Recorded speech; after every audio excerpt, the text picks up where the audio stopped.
Sa sulok ng bintana, ang araw ay dahan-dahan lumilipas. Nakaupo sa banig, ang mundo'y nasa kanyang palad.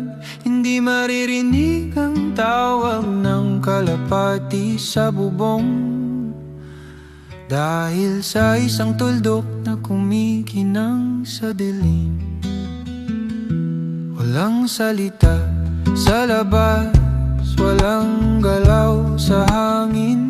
Ang kaway ay humihinga, ngunit siya'y hindi nakikinig. May mga larong sumisigaw, may mga tinig na tatanong, pero ang sagot niya'y puro touch lang ng daliri.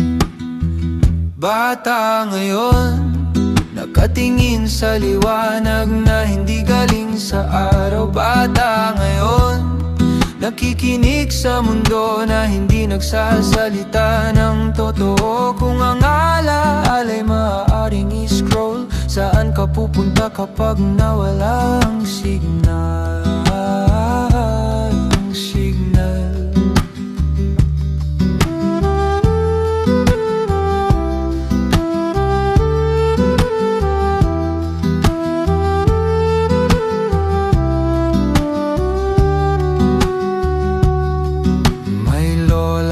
Kusina, nagluluto ng kanin, tumatawag ng pangalan pero parang wala siyang naririnig. Ang takip silim ay dumating nang walang paalam, at ang ilaw sa telepono ang tanging nagpapaliwanag. Bata ngayon, nakatingin sa liwanag na hindi galing sa araw. Bata ngayon, nakikinig sa mundo na hindi nagsasalita ng totoo. Kung ang alaala'y maaaring i-scroll, saan ka pupunta kapag nawala ang signal? Ang signal. Anong kulay ng ulap kung wala kang kamera?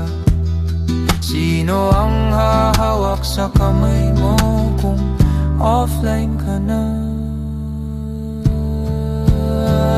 Bata ngayon, nakatingin sa liwanag na hindi galing sa araw. Bata ngayon, nakikinig sa mundo na hindi nagsasalita ng totoo. Kung ang alaala'y maaaring i-scroll, saan ka pupunta kapag nawala ang signal?